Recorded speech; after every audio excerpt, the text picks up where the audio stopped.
and worried that people were going to make fun of me. You know, it's confidence is different. And really, if we're going to be honest here, I think probably most people on the planet struggle with that, with worrying about what other people think about them. Shut the fuck up, bitch! I'm trying to order. Sorry, excuse me. I love you, dear. Lifestyle influencers. They epitomize how a viewer fantasizes about living their own lives. They embody a desired aesthetic and show off the best parts of their lives for eager viewers to see. Many people like to get lost in the repetitive, mundane lives of these creators. And that's okay. You are free to watch and be into whatever content floats your boat, rocks your socks. Normally, I have nothing to say about these people. But what happens when the picture a creator tries to paint cracks to reveal something much more sinister? Oh. Hi. If you're here, I assume you are somewhat curious about the Nikki Phillippi story and why I personally think she sucks. We'll get into that, don't you guys worry. Be patient, my friends. You've only just arrived after all. And if you want to know why I feel the way I do about this creator, we need to go back to the beginning of this very messy story. If you don't know me, my name is Stina, or side effects may include, whatever you guys want to call me.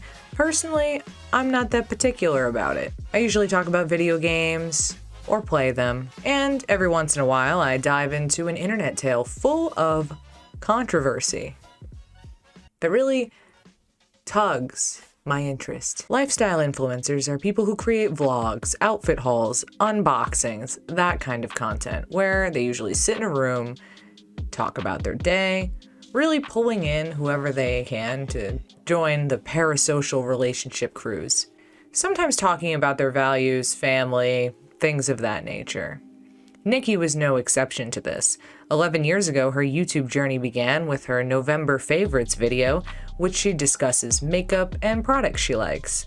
Now, when I do favorites, what I'm really going to try to do is stick to things that really I really like them. And if I'm not hugely in love with them, but I liked them, they're okay, I want to tell you that too. I don't want, to go recommend that you buy something that's just okay. In the description, she posts links to products discussed, and she pretty much continued this pattern in her early days of the channel. Even in these days, she had some controversy where people claimed she was accepting sponsorships without disclosing that information, making her viewers unsure if she actually liked the product she was talking about or if she was just promoting a sponsor for money. Personally, I find this point a bit of a reach. It seems like she knows enough about the products that she genuinely enjoys them. Also, even if she didn't, back in the early days of YouTube sponsorships, there were a lot of creators who didn't disclose that information. It was kind of a different time, and sponsorships were a new kind of activity. It was like a new kind of thing, and it was frowned upon, frankly, in the YouTube world. People didn't like it. You got sassed if you were a sponsored YouTuber. People thought you were a sellout. And that was kind of the general consensus. Accept a sponsorship, you sold out. Big L. Nikki continued this pattern of reviewing products she liked, doing hauls, showing off outfits. Her channel was growing at a decent rate. It wasn't until she launched a new series called Ask Nikki, where she offered a wide variety of advice. Having boy problems? Ask Nikki. Want to know what lipstick best goes with your purse? Ask Nikki. And her fans loved this new advice lifestyle content. It opened up more dialogue between her and the fans, allowing them to become more attached to the person she portrayed herself to be online. A caring, understanding, Christian girl with traditional values. After more channel growth, Nikki began to do collaborations with creators of similar interests. This allowed her to pull a wider fan base and see more success than she ever had before. with videos like these taking off. Hi guys, so today's video is really exciting. This is the second video in my How to Be Happy January series, and I have to open it first off by saying there are going to be like traditional beauty and fashion videos in the mix, and that's how it's going to be every month. It's all going to be about lifestyle, and they're all going to be under a theme. Now, her first big controversy, and I say big because the previous one didn't stir up too much of a concern. There was little snippets about people complaining about how she may have been disclosing sponsorships, but this wasn't even proven or unproven. It was just purely speculation. This instance was her first encounter with bigger online controversy, I would say. So far in her career, Nikki was seen as pretty normal, chill, nothing odd or anything like that happening. Pretty unproblematic, as much as I hate that word. Then this video dropped called My Eating Disorder. Trigger warning now, guys. If you don't like talking about eating disorders, just go. Goodbye. See you in the next one. I'm not going to say she did not go through struggles here. In fact, I understand completely what this is like. My only issue with this video is the self-diagnosis and vagueness on how she recovered from her eating disorder. But many commenters had issues with how this video was done and were not shy about voicing their opinions. I thought a lot of these concerns were a bit of an overreaction. Everyone has the right to talk about their own experiences after all. She was not promoting EDs and certainly isn't responsible for someone getting triggered. But this was Nikki's first taste of real backlash from her audience and certainly wouldn't be the last. You don't like what you see, your skin, your hair, your weight. Which brings me to today's video and a semi-awkward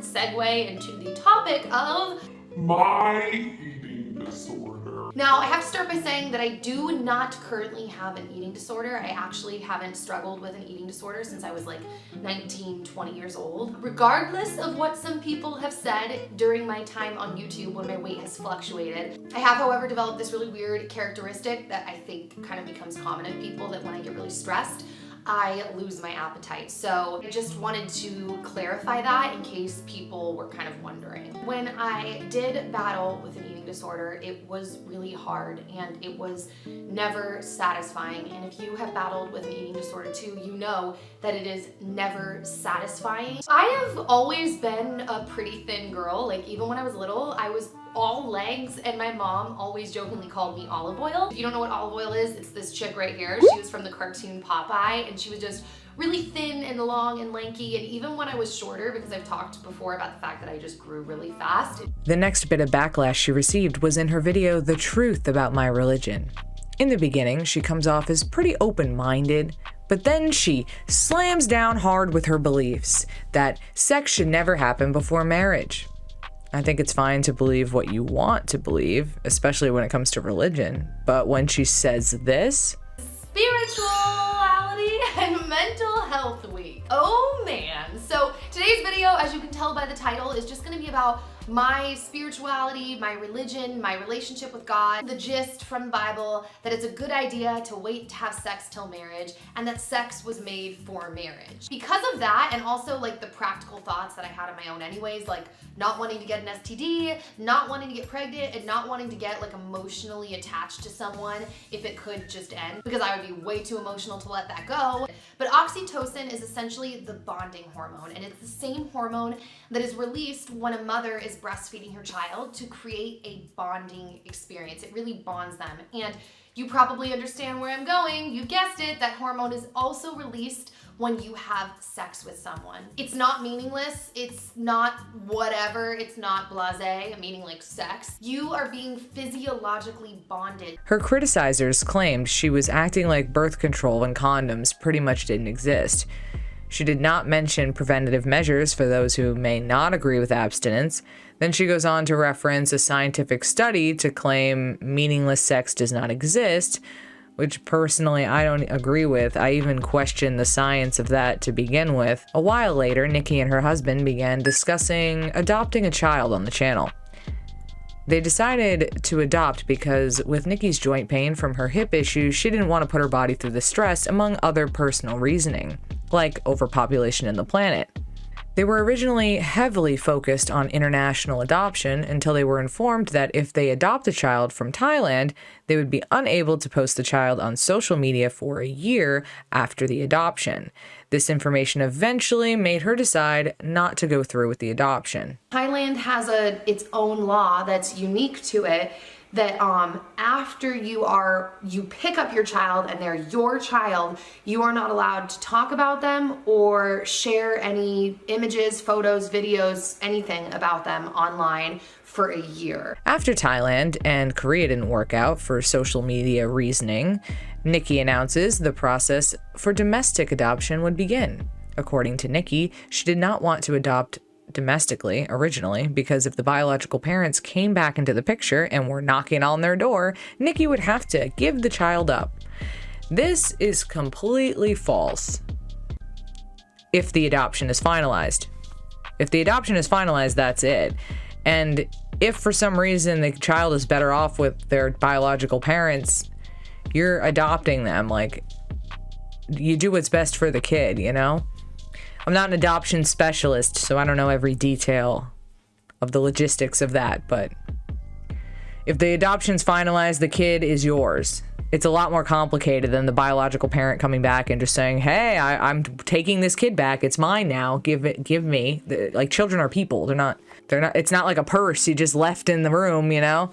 Later on, this info was corrected and they admitted to spreading misinformation, but the old video was still left up and monetized with no edits to the description, claiming misinformation, which caused quite a stir among the viewers. In 2018, they announced they were going to foster instead.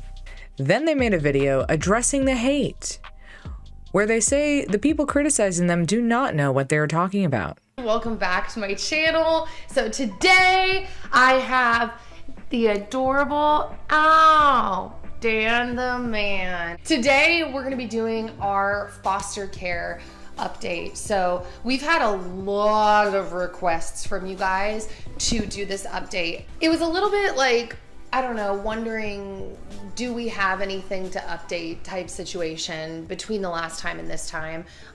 Because in some ways I feel like not a whole lot has happened, but then I started taking notes on my phone and just really thinking about the first class that we went to, because we did take a foster class. I want to address some of the comments that were on our last video entitled, "We don't know what we're doing, foster care." Here's what I have to say. First off, just like the title said, we don't know what we're doing. The whole point of this documentation of foster care, adoption, all of that is really just to share and hopefully encourage other people to consider this as possibly an option in their life if it's something that they're supposed to do. But we're not experts. Well, and it's weird, that statement, we don't know what we're doing. It's like, we're aware of what we're getting into, but we have this much experience. They are documenting their journey. Just follow the journey, guys. Now, I totally understand documenting your life journey if that is what's important to you, but you can't go around spreading misinformation. Really, this whole journey is all over the board until finally, none of this mattered anyway because they got dropped from the foster program. Comments speculated why, like they usually do, until Nikki got knocked up. Great for her. We love to see you thriving, baby. Skipping on ahead, the world enters the age of COVID. People are staying home, indoors, as they do. And Nikki weighs in on her options regarding the quarantine. I know that I personally have found a lot of peace and comfort, which is kind of the same thing, and fulfillment and joy from the time that I have spent pouring into and nurturing my home and my family. And it's been really interesting to me watching certain people's responses to being upset at being stuck at home. The take she has is pretty trashed, and I don't say that lightly. The viewers agreed. This mindset comes from someone who doesn't understand the real world anymore. Many people lost their employment, stuck with no income at all. People are afraid. And she's acting like this is a good, great, fun thing. Not everyone can work from home. So this take was so detached and in poor taste. At this point, I didn't view Nikki as a terrible person, just an extremely naive, perhaps sheltered person with a lack of understanding for those that didn't exist in her own bubble. I saw someone that was trying to be positive and good, but missing the mark so many times. I didn't see a malicious, terrible person, and I didn't understand the hateful community that seemed to be consuming her. Until our next act, of course.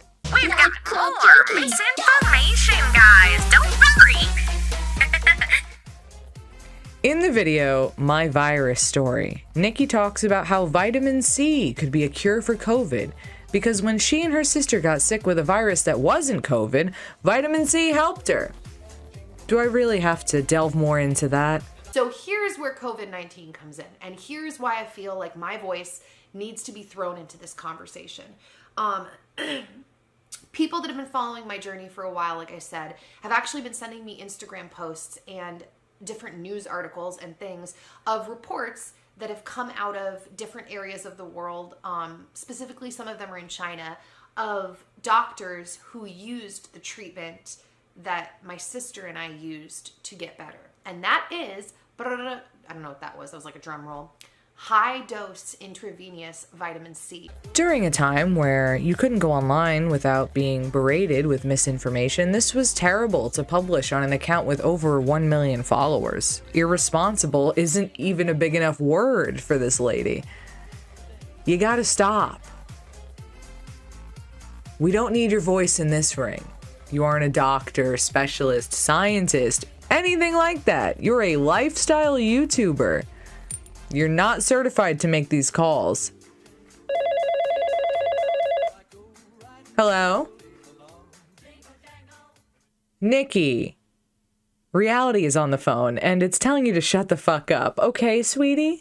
Like people who are supposedly losing loved ones to this illness. Must be difficult to tell while you're kicking it in your fancy house. I'll just let you talk, darling. Go right ahead. I believe is that if you think those people are crazy, you haven't gone down the wormhole enough. And I hate when people say this, but you haven't, quote, done enough research, which I don't mean that as an insult. If you're like super pro-vaccine, I don't mean like, do your research and then you'll find out, because you could do your research and totally disagree. Del Bigtree, I mean, kind of good luck because he's being censored all over the internet.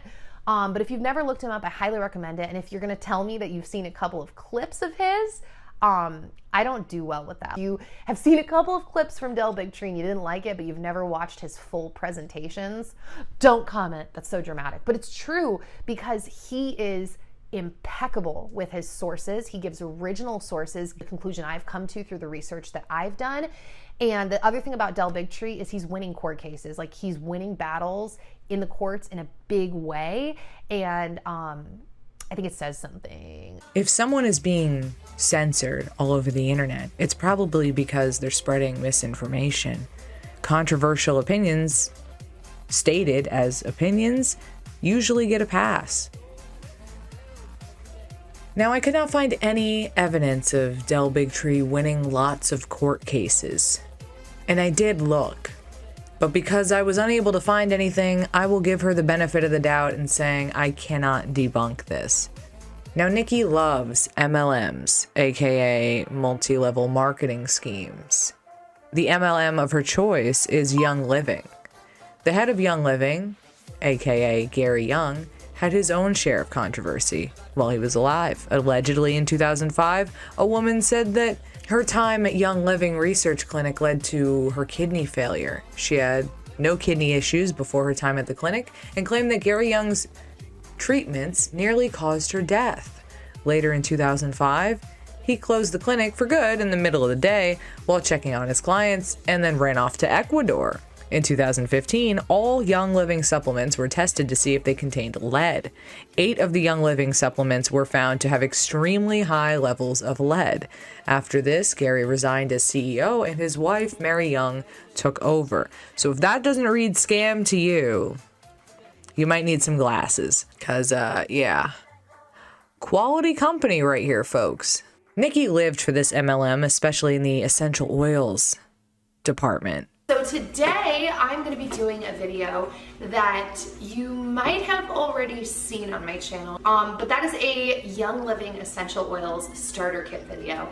Now the reason that I'm redoing this video is because unfortunately I said a couple things in that video that we are not allowed to say. It's called compliance in Young Living, and you basically can't make any claims around essential oils. Yeah, I basically just made some claims about the oils that I wasn't allowed to make, and that's something that's really important within the business is not saying very specific claims about the oil. She really emphasizes the fact that she made claims she wasn't allowed to make, instead of just saying misinformation or I was wrong.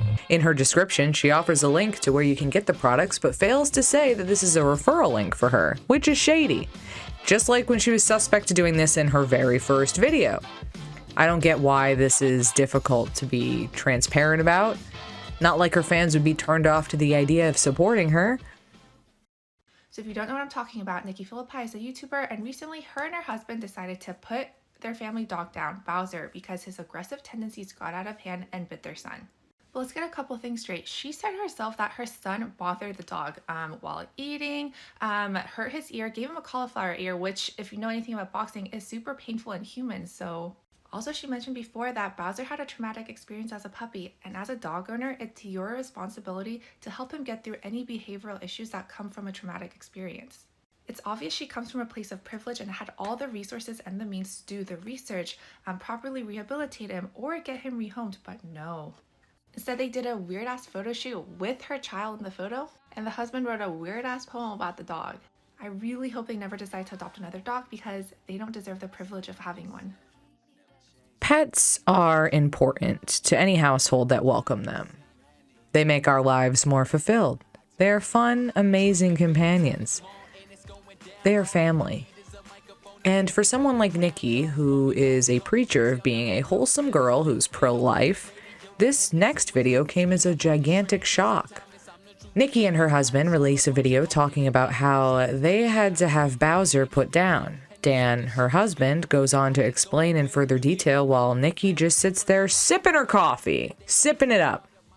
Hi guys, I feel awkward just like opening this video.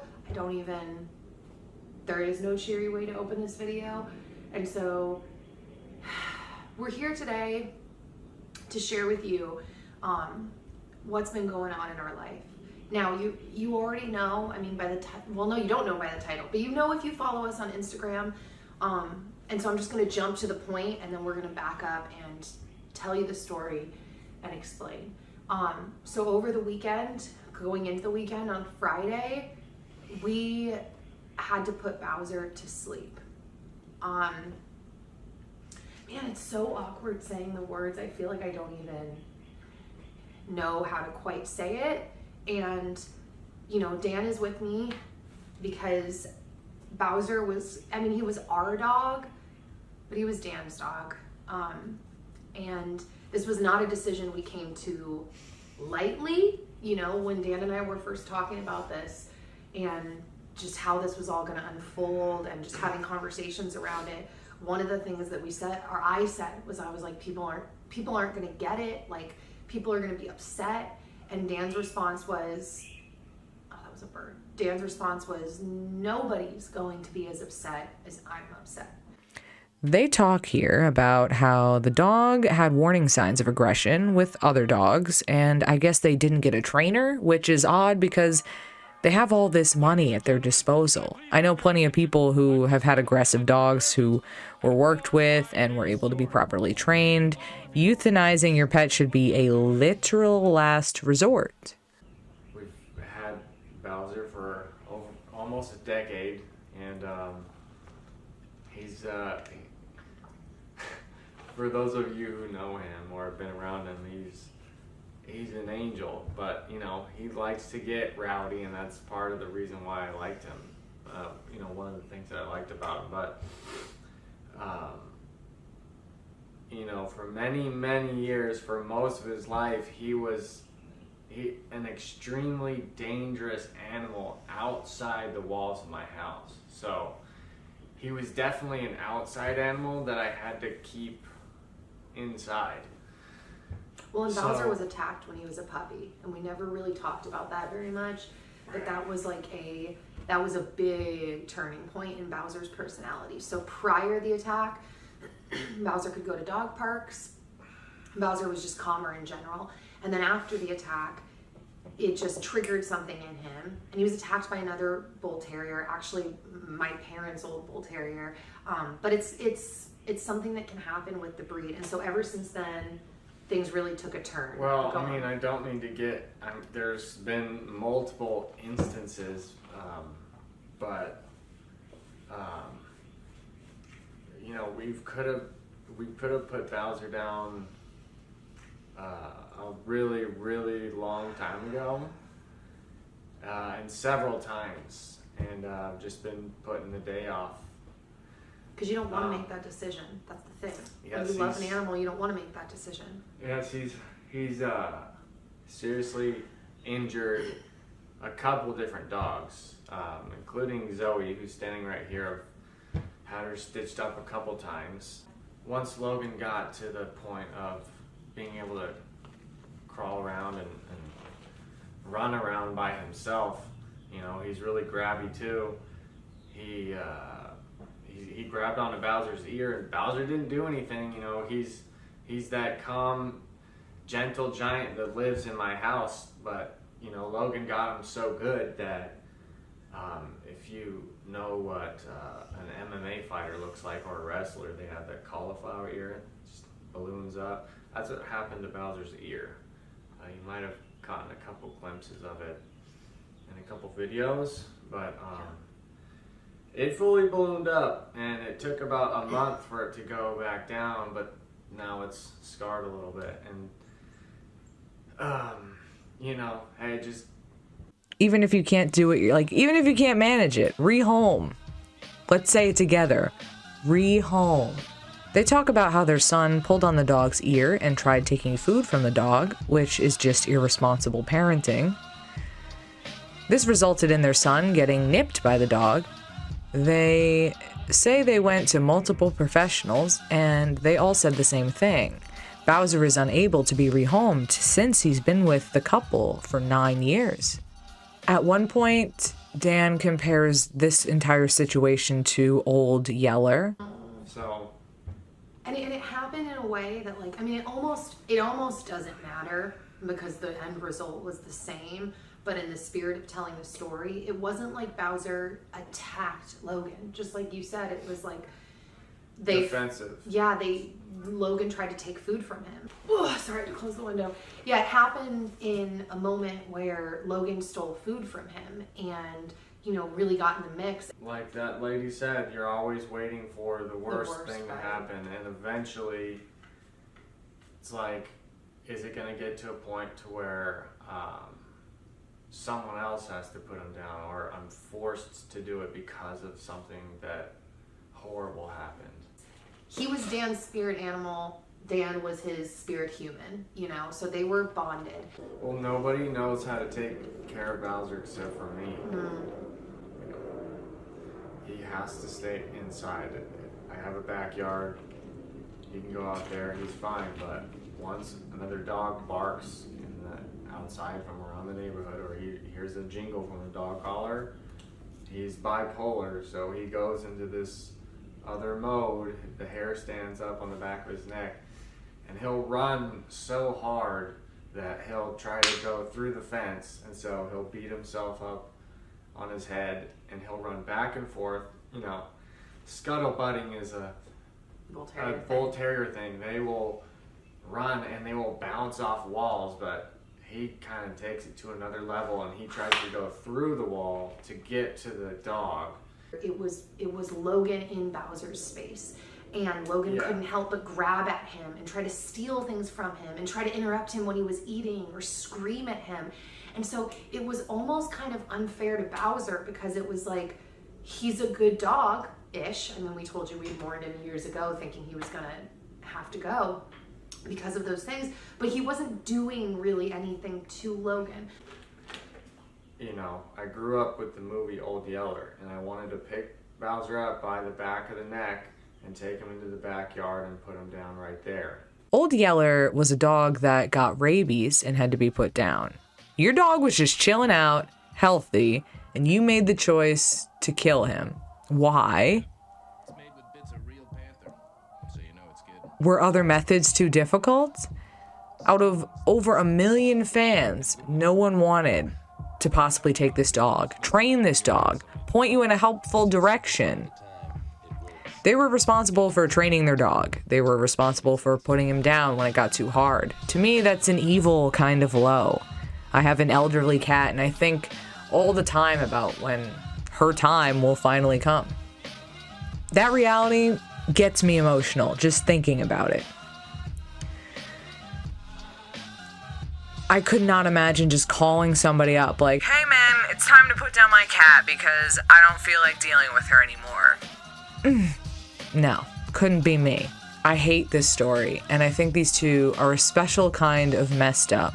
But are they evil? I'm not so sure. I always tell these tales so you guys can come to your own conclusion and form your own opinions.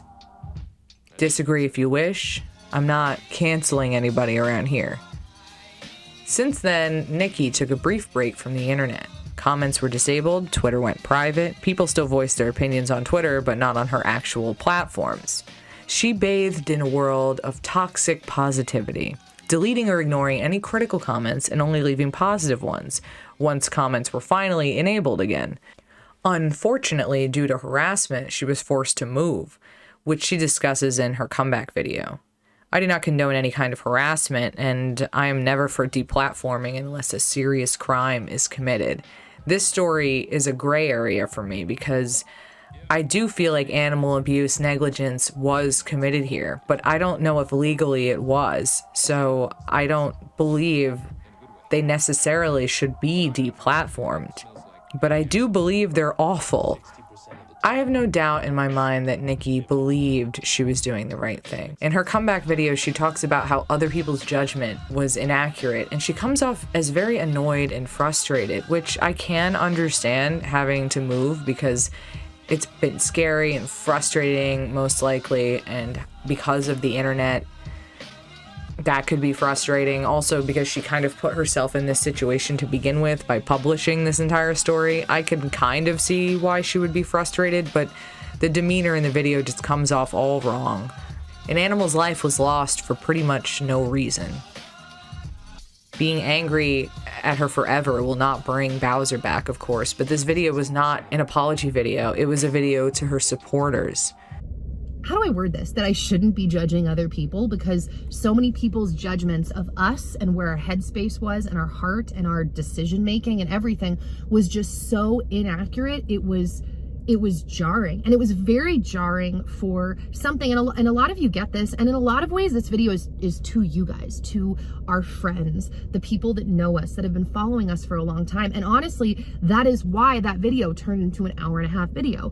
It was clear to me she missed the privilege of being a YouTuber and the monetary gain she received. So this was an attempt to reach out to the supporters once again. When I began my research, I had no stake in this game. I did not know who Nikki was, and I hadn't heard of the story at all. But leaving here, having this story come to a close, I can easily say, I think she's trash. So how has Nikki been since the internet chased her out of the spotlight? Though her fan base is smaller, it's clear that she has dedicated viewers that continue to support her on Patreon and YouTube. Most of them believe Nikki made mistakes and should be forgiven for them because they were not made maliciously. The criticizers think she's a horrid person who should never be allowed on the internet again.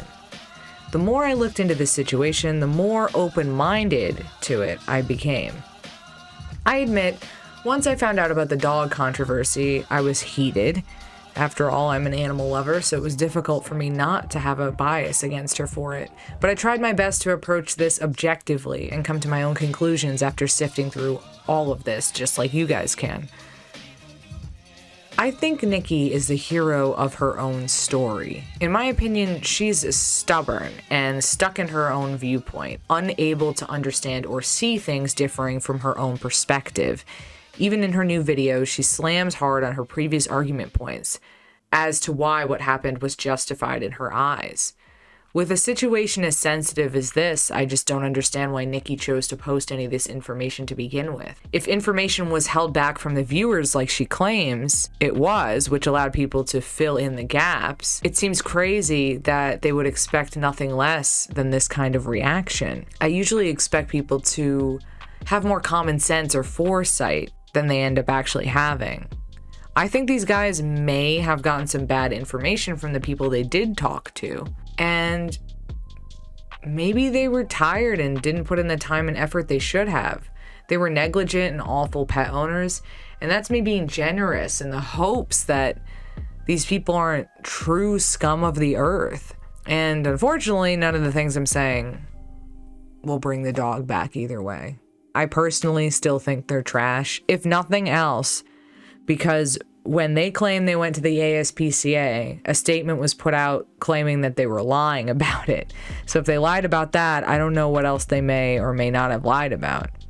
If you don't think they're trash, that's cool too. I'm completely fine with differing opinions. In fact, I welcome them with open arms. Come on, talk to me. I don't need a bunch of parrots in the audience. We want blood sports, people. Anyway, that's the end of this tale.